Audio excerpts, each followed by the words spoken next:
Welcome to the DingeCast. We are driven by a passion for discovery and the belief that history should be uncovered. Our mission is to reveal the hidden realities of the past to bring history into the light. Welcome to the DingeCast. All right, welcome to the DingeCast. Brace yourself tonight, ladies and gentlemen, boys and girls. We have a deck that's going to knock your socks off because, we hear a lot of people complaining about slavery. And I think it's time to expose and really shed the light on some of the most egregious and terrible things that have been done to indigenous people in America. And you got to get yourself ready for this one, because you would think, especially the way that indigenous people are treated in America today, they've got their own reservations and so on. They've got their own countries in a manner of speaking. But man, there was a time in this country where evil was replete. I'm talking on every level. People were absolutely systematically destroyed, and the culture that they had was destroyed, and they tried to wipe out, I'm talking erase, an entire sector of the people who originally inhabited this country. So let us get into it, and Mr. Behind the Scenes, let's go. Let's do it. Let's do it. Yeah, it's a pretty disturbing topic, but decided it's an important one. We really do need to talk about it. Like slavery gets a big focus in American history, but I feel like the indigenous, aspect prior to that kind of gets overshadowed in some ways. So trying to be sensitive here, but I do want to focus on the indigenous side. And just for an example, right? Look at all these plantations, all these lands where the enslaved people worked. Where did that land come from? Who was using all that fertile land before then? A lot of those plantations were sacred indigenous sites. That's where they were doing all of their agriculture. And it was just easy for settlers to come in. Oh, look at this, they're ready to go. Let's just set up shop here. But it goes deeper than that. So um, it's a tough thought, right? You walk through a plantation grounds today, and it's hard not to think about the frustrating and painful lives of the people that were enslaved and lived there and walked the same steps. But it's like you go a step deeper, and that land, even before that, was sacred indigenous land for hundreds and hundreds, if not thousands of years. So it's hard to really wrap your head around how difficult of a history that is, which is probably why people don't like to talk about it. It's easier to focus on the good stuff. So here we're gonna focus on the darker stuff, unfortunately.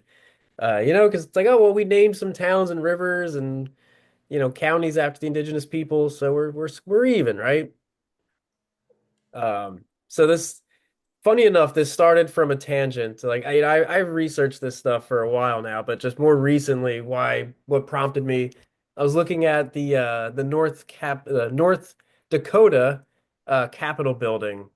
Because I'm doing another thing. It's funny because the state Capitol building for North Dakota was built 5 years before North Dakota was a state. That's already crazy. Uh, yeah, everybody up in sunny Bismarck, right? It's really sunny there all year round, I think. Pulled together to build a massive stone structure for their Capitol building, which is its own story. But I'm looking at that again because honestly I was just trying to check. I couldn't remember if it was North or South Dakota, and I'm looking at a picture, and I'm like, that Capitol's on a nice little hill there. Almost looks familiar, like an indigenous earthwork mound.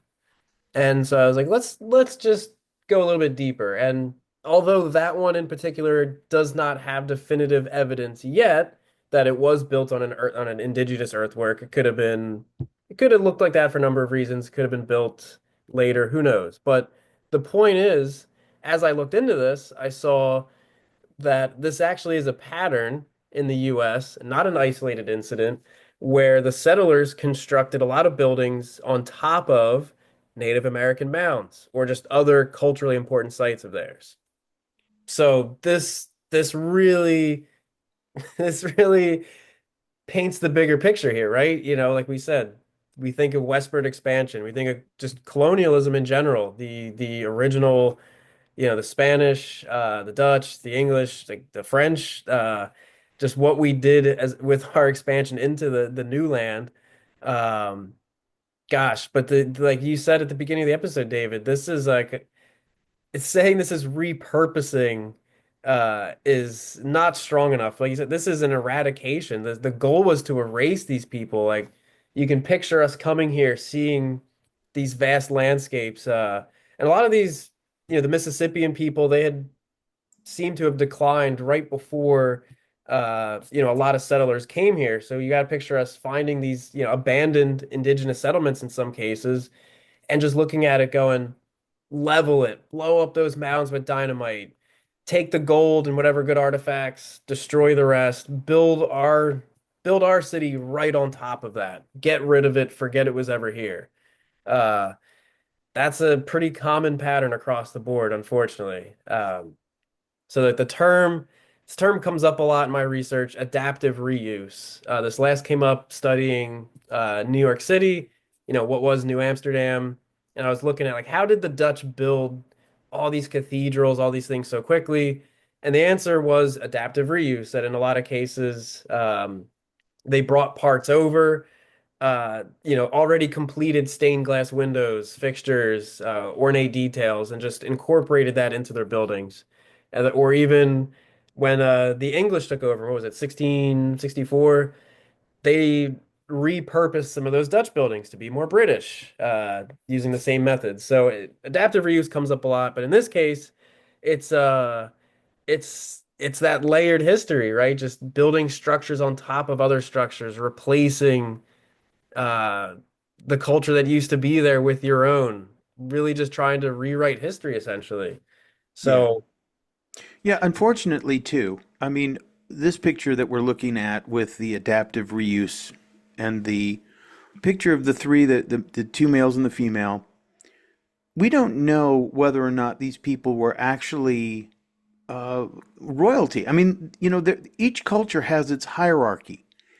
And if you think about it objectively, can you imagine, let's say, coming to the United States and, a conquering army wiping out the mayor of a city with, with his board of directors or whatever it may be? This is exactly what we did. And by the way, I think I mentioned to you, but I'm 25% Creek Indian from my mom's side of the family. I have indigenous people in my history. I looked into it, and the people here were very spiritual people. That's a whole nother topic.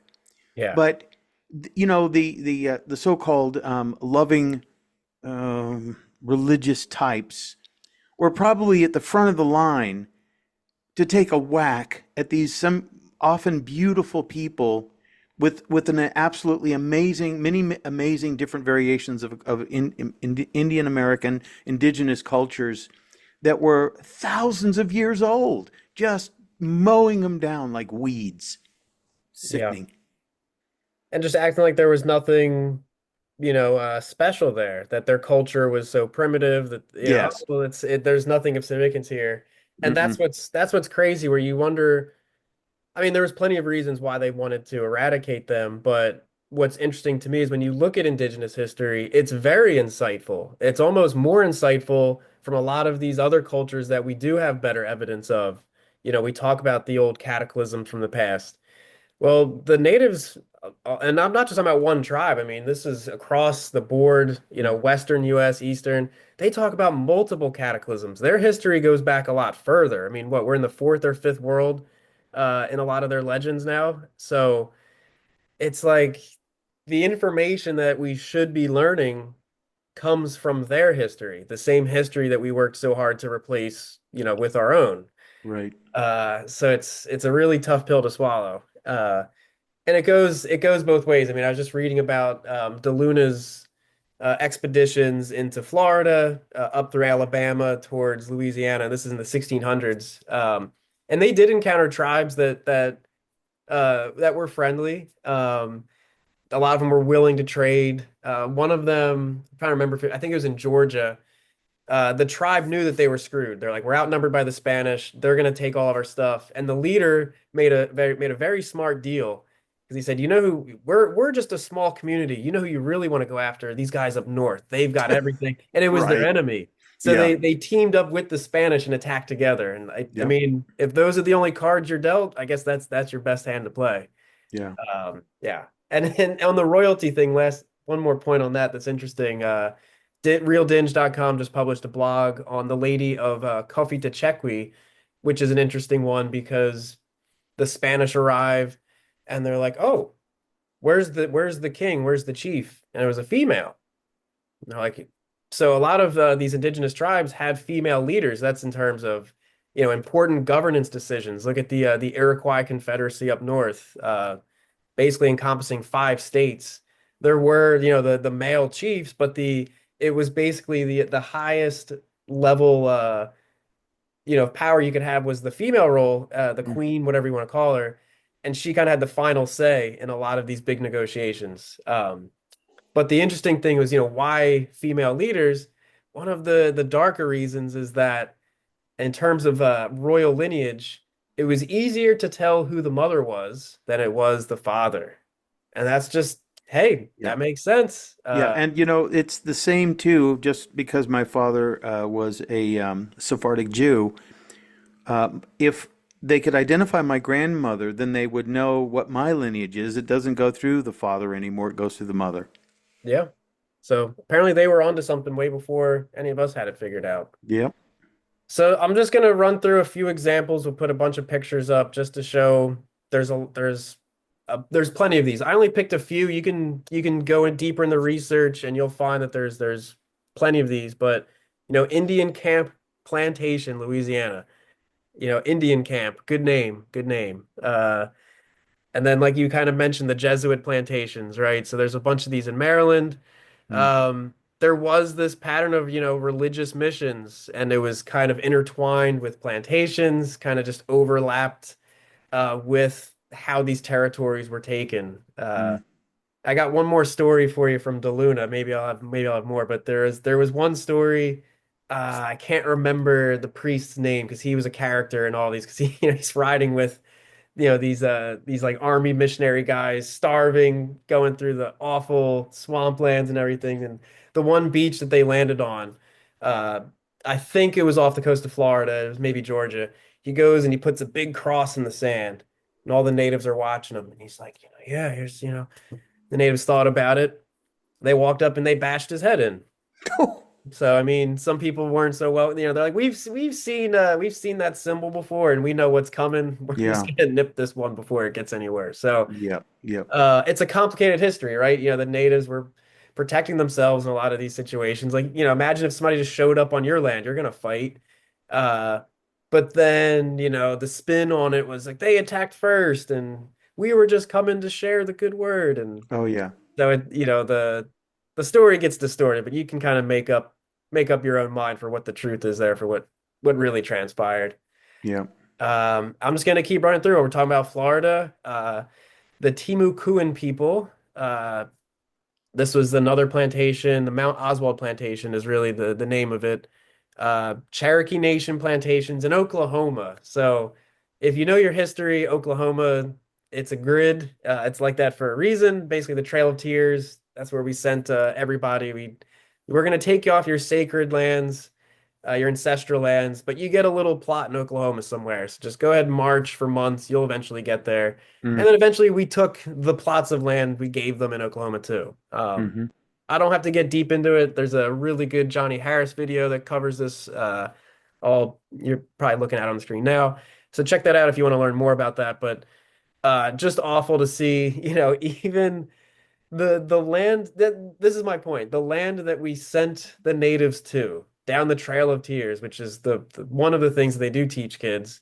Um, that land that we gave them, we took away and turned it into a plantation. It's like, can it get any worse? It can, but we're not gonna go like that. We're not gonna go deep like that right now. And this stretches all the way to Texas, the Elam plantation. It's the same thing across the board. The Sea Island plantations in Georgia, South Carolina, um, the Virginia plantations. I've got a nice picture here too, just to show, we take this land, we use it for slavery. And again, just I'll just finish this point that, look at the structures we build here. I mean, there's like mansions on these plantations. We were really settling in to create this American white thing. But again, slavery is America's original sin, this and that. But just remember, this was coming over from Europe. It's not like we invented it. Oh, well, Sweden's such a nice country. They're so nice there. Yeah, the Swedes had slaves. The French had slaves. The Spanish had slaves, right? So that's why there's slaves here. Let's not get it twisted. Like everybody else is pure and America's the only evil one. This is just kind of where those evils happened. But and it's not even just but the European connecting it to American slavery, but goes across the board, winners and losers. It's like a never-ending cycle throughout history. It's At one point, Sure. and that is that there was a perception shell that was created around indigenous people. The word savages was used. See, if you diminish people enough, then collectively people get to look down their nose and eventually say, well, those people aren't even nearly capable of adapting to our highbrow society or to living the kind of ways that we are used to. And then you corral them and you send them off to other places. It's a sad reality, though. I'm just saying, these were not savage people. Uh, yes, there were inter-tribe conflicts for whatever reason, for various reasons, but at the same time, they had codes of ethic and codes of honor among themselves, which we in our giant, horrifying inner cities do not have in this day and age. I'm just saying. Yeah. No, I mean, what is it? The father of modern gynecology uh did studies that proved that black people don't feel pain. So hey, it's fine. And right, like there had to have been these big lies that were told so that people could feel justified, right? Because There it is. if you look at this person doing all this work and you thought of them as an equal, you'd feel terrible about it. Yep. You're like, what are Yep. we doing to these people? But you're like, you know what? Hey, you know what the doctor said? It's okay. And I feel deep in people's minds, they must have, some people must have known that was BS, but it's all around you. You have to go along with it. You don't have to, but I'm just saying people went along with it because it's like, well, the smart people are telling us it's okay. So we'd have to be working out there ourselves. Otherwise, this is good for the economy. Let's keep it going. Man, oh man, that's So a powerful point. yeah. Very powerful. And that's like just that community mindset, like, right? Like who's going to stand up to say, let's not do this? It's such a big machine powering everything. Mm. Uh, I'm sure the opposition for a while didn't stand a chance. I mean, like we think of the Civil War and Lincoln, that had been an ongoing dispute for a long time before it bubbled to that point. So I'm not trying to get off topic here, but No, you're right. yeah. You're right. So just keeping it going. So not all of these were plantations. I did want to just touch on a few other interesting sites where we did build something on top of indigenous lands. The Hopewell Ceremonial Earthworks, which is not far from the Serpent Mound, or I guess it's included in there, but Mm. not the Serpent Mound, but nearby. They built a golf course, David. They built a golf What? course over an indigenous site. So it's like this, you see these mounds and stuff, and there's people yeah, I think I got a birdie. And it's like you have no idea what Wow. you're walking through. The only thing I would say that makes this one bearable is because it's a golf course, it's kind of well preserved, right? So Mm. it's not Mm. like they tore it apart, built, poured concrete. There's a chance that if there is anything still underneath here, it's still there. So I just is there a better illustration, right? If you had to come up with like describe this in one picture, it's the golf course. Like this is America. This is America taking over the ancestral lands of the indigenous people, one hole at a time.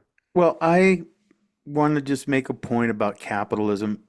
Capitalism is a good system until it gets abused by bad people. Yeah. I mean, it's true. It's like you can, and they're, yeah, somebody will always not even loopholes, but they'll just use that. Uh, Right.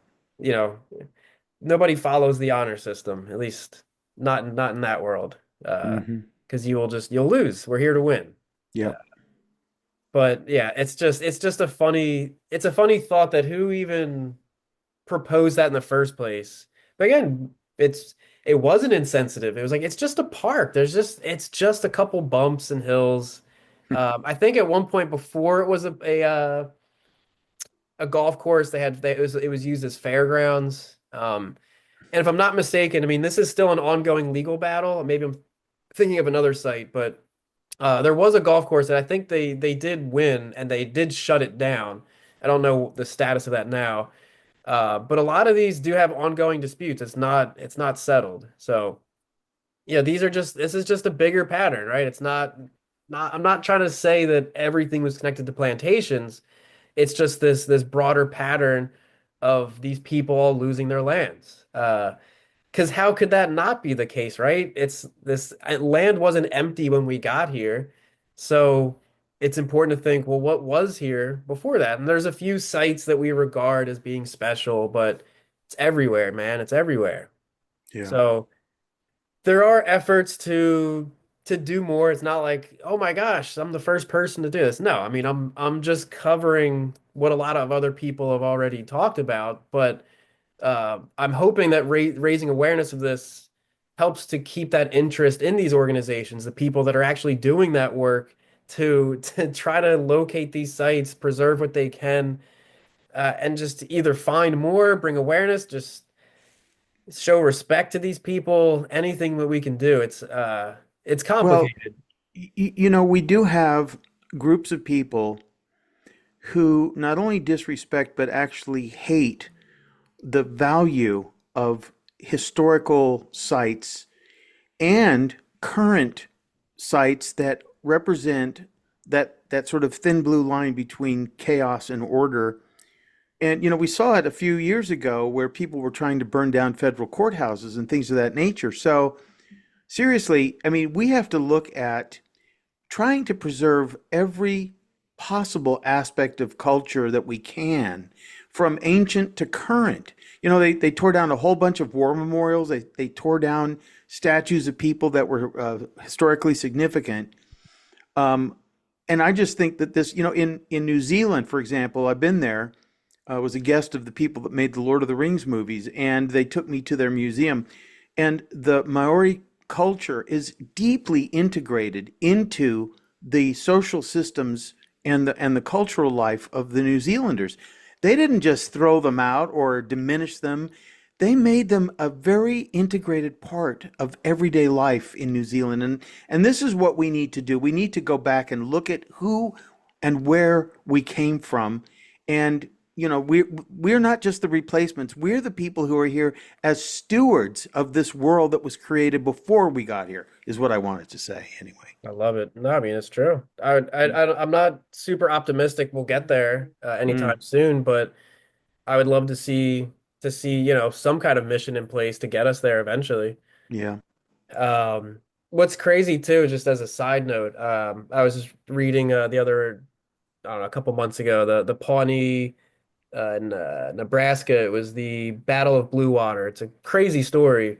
Mm, But the point being, it's why it's a complicated history for history lovers, archaeologists, all that kind of stuff, is that in this case, a lot of the artifacts taken from the site, whatever it was, the 1800s, can't remember, they ended up in the Smithsonian. And Pawnee and, the descendants of literally people who died in that, they wanted those artifacts back.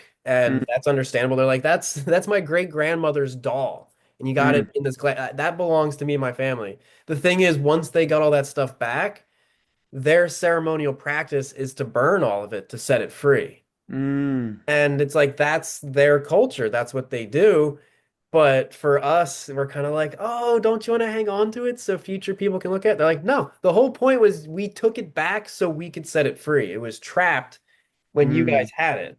mm. Uh, and maybe there's some hesitation to return a lot of these because people are like, I think that we're better responsible holding it here. Who knows? Yeah, I'm that's speculating, but you gotta wonder. definitely a dilemma. That's for Yeah. sure. Yeah. So here's another weird one. Like that was a good segue into this. So the Dixon Mound site in Illinois, uh, it was private property. A guy bought it, and I forget how he's probably just doing some yard work and found a skeleton in his backyard. Oh my gosh, let me call the police. But it wasn't like a recent body, it wasn't a murder thing. His property was built on an Indian burial ground. Woo. Mm, mm, But what he did was he decided to excavate all of these, and he turned his property into a museum. And probably in his mind, this was the respectful thing to do. Hey, I've got over 200 of these indigenous individuals I've recovered. People can come look at it. I set up an exhibit to teach about their history. People were like, nah, dude, think about it. What's gonna happen to us when we pass and we end up in some graveyard if that's where we go. Um, what if China takes over this country in 100, 200 years and they're like, oh, look at these graves, look at all these guys. Like, I don't want to be exploited like that.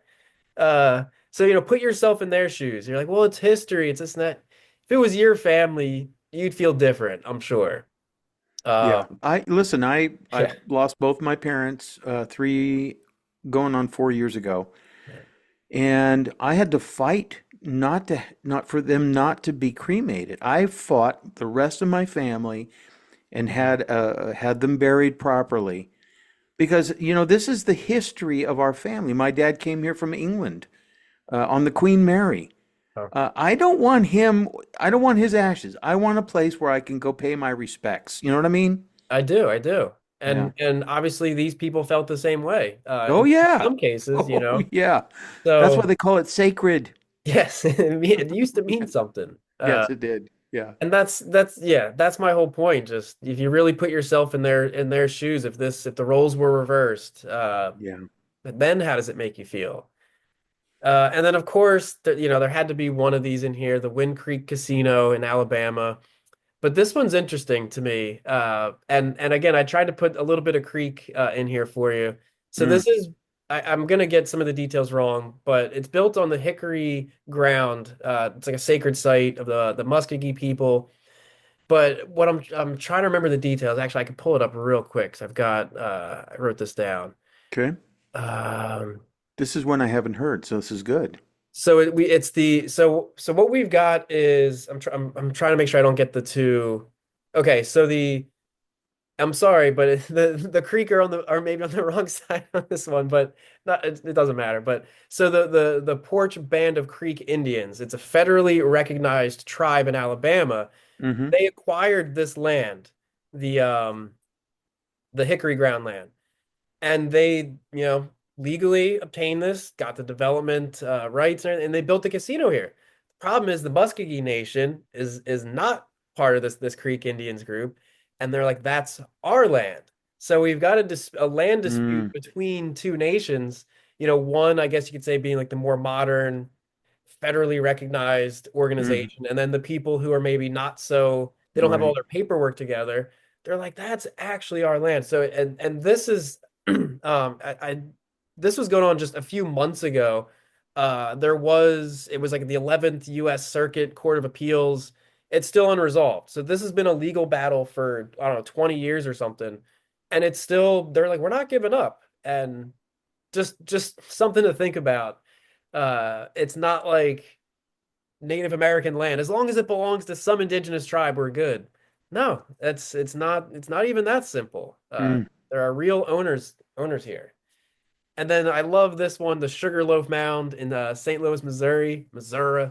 Um, it's clearly this used to be a part of a mound city where there's a lot of different earthworks. Think Cahokia. Mm. Um, but I love that. I would love to know the whole story of how this all came to be. But they built a house right on top of it. I mean, it looks like a residential area. This woman's house is built into and on like the platform mound Wow. and the larger earthwork itself. Absolutely crazy to think about. And there are she was like 80 or 90 something. And I think in recent years, the land was actually donated. Uh, Mm, Let me double check if I can see real quick. yeah.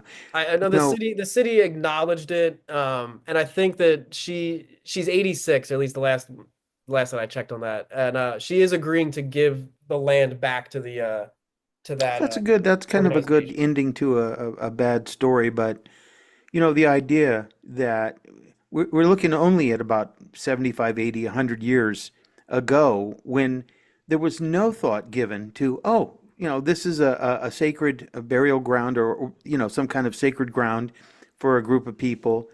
Um, and you see, the danger there is that if we allow, and of course today is a different story, but when we allowed that to happen, you look forward in time and churches will be demolished because that church is just in the way of progress.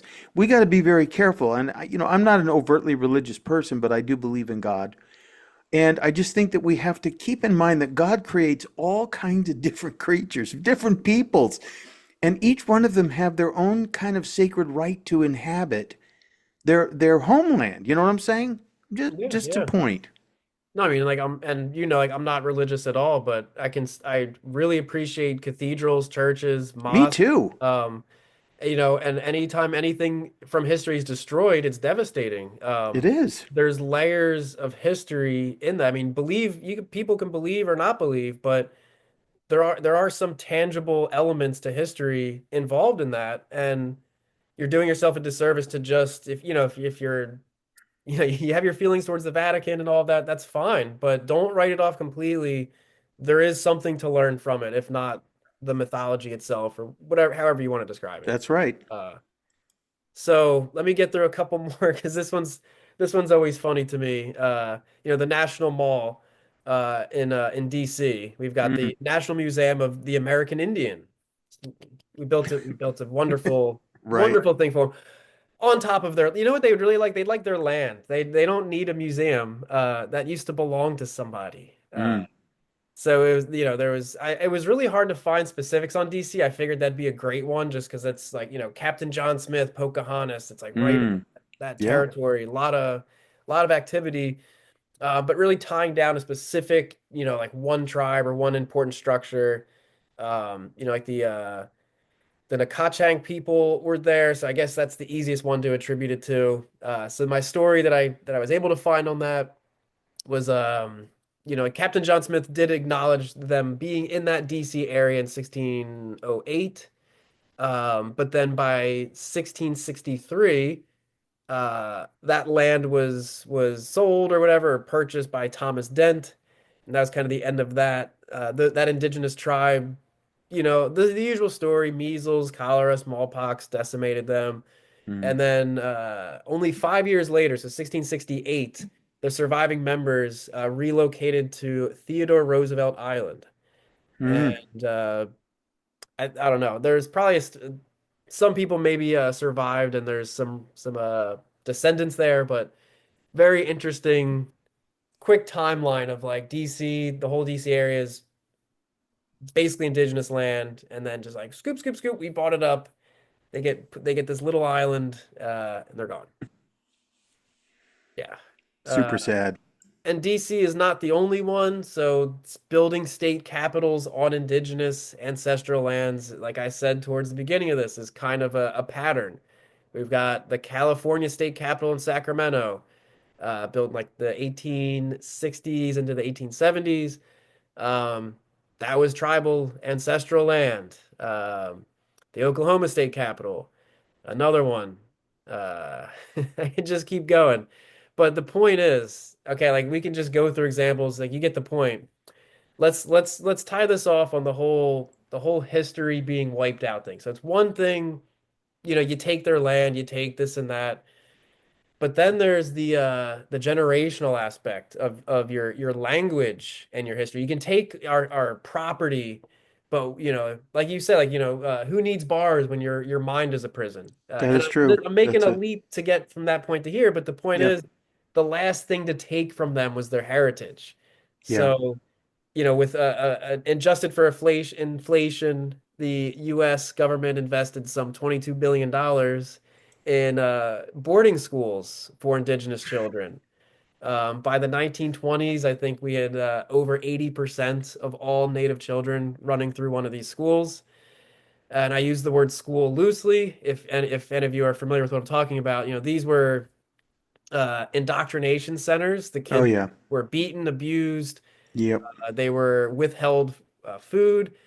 They were not allowed to speak the original language. They were given an English name. They couldn't wear their clothes.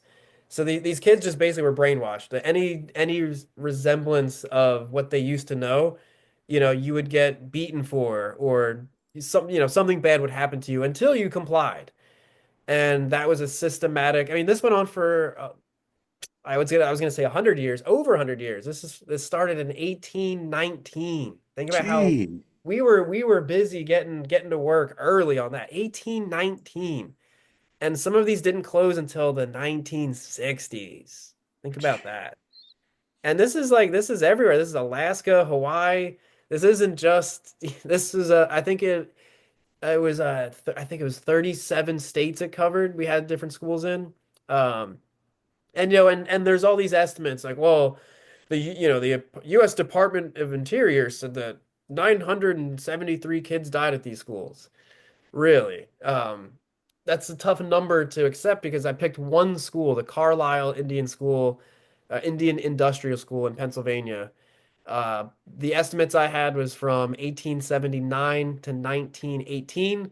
Over 10,000 kids went through this school. So that's 10,000 kids, all from 140 different tribes, all went through this school. Only 158 graduated. Gee. So what happened to the other 9,000? Well, there's no official record of them dying, so we get to just brush that statistic away, I'm sure. So, and Yeah. I'm saying that's one school.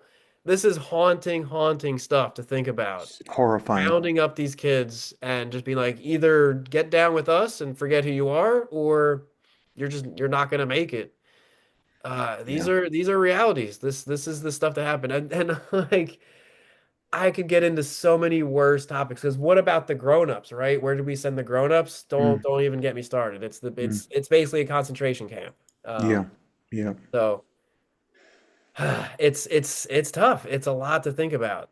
Um, Well, again, this just goes back to the idea of demoralizing and dehumanizing people so that you don't see them as having any right to equality of any kind. And this is exactly what happened. And a lot of the religious types were the first ones to step in line.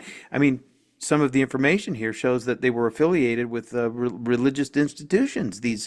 these brainwashing camps. Well, brainwashing is brainwashing. I don't care what label you put on it. Just I saying. mean, and those the power dynamic was so intertwined with religion. I mean, Yeah. and not to get super deep into it, but like who killed Jesus again? Oh, he's like your mascot now. Mm. It took them hundreds of years to finally come around to be like, look, if you can't beat them, I guess incorporate them into our whole thing. Just saying, like the Romans obviously were not very big fans of Jesus when he was around, but now they latch onto it because of the power dynamic. Mm-hmm. Mm-hmm. It was just too you had to we could get so into that topic. That's a whole other thing. But yes, the whole point of this is there's chapters of US history that are unflattering. It's not really it's uncomfortable to talk about, but this is the truth. This is where we came from. And this is just the first step in learning about this for just make acknowledge that it happened and dig deeper into the history. Not only do we know the lives of these people a little bit better, but let's learn more about their history, who they were, where they come from, what their great grandparents believed in. I don't want to lose that thread of everything we could learn from the indigenous peoples of America because it's been replaced by this new narrative that we're taught. And I think a better system would be to incorporate all that together and just tell the whole story honestly, as uncomfortable as it may be.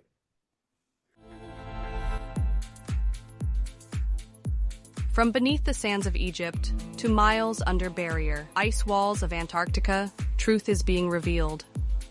Giant technological structures discovered beneath Giza's Great Pyramid, the most important archaeological discovery of all time.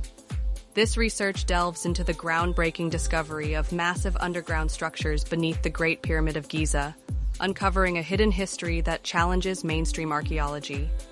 These deep formations, extending over 600 meters into the bedrock and connecting to structures nearly 2 kilometers below, suggest that ancient civilizations possessed engineering capabilities far beyond what has been traditionally acknowledged. The book examines the possibility that these structures predate dynastic Egypt and may be remnants of a pre-flood world, aligning with biblical and historical accounts of lost knowledge, forgotten civilizations, and advanced construction techniques. Drawing from both ancient texts and modern technology, this book explores the implications of these findings in relation to the Emerald Tablets, the Halls of Amenti, and biblical references to antediluvian civilizations such as those mentioned in Genesis and the Book of Enoch.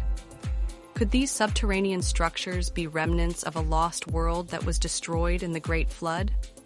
Were they built by a civilization with knowledge passed down from divine or even fallen entities?